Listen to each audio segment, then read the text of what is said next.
founder of IBM, was a devout follower of Hitler. Thomas J. Watson had supplied his punch card computers and IBM technicians to the Nazis for use in the death camps. Tattoos on camp victims were IBM human identification numbers, which fed into the computers. IBM had used similar punch card systems as early as 1928 in a Jamaican race mixing study. The first real computers were literally invented by a eugenicist for eugenics.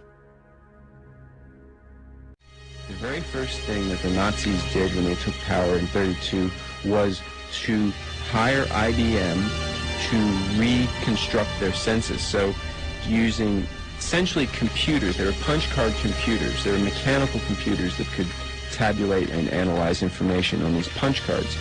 And what the Nazis did was they created a very, very detailed census so that they could cross-reference their population for all sorts of variables.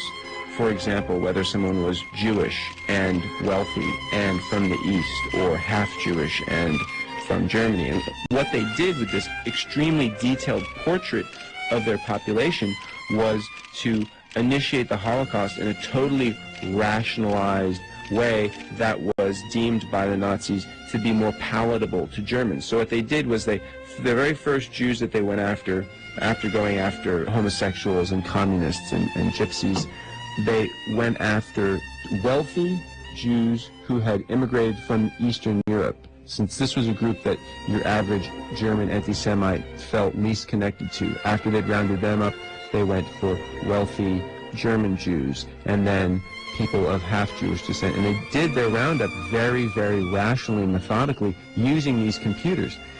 The numbers on Holocaust survivors' arms, those tattooed numbers, are essentially the barcodes that were linked to the Hollerith machines that IBM leased to the Nazis. And they had these in every death camp. They had them all over the place. They were constantly using this computer technology and the information they had gleaned in their census to manage the whole project of liquidating European Jewry.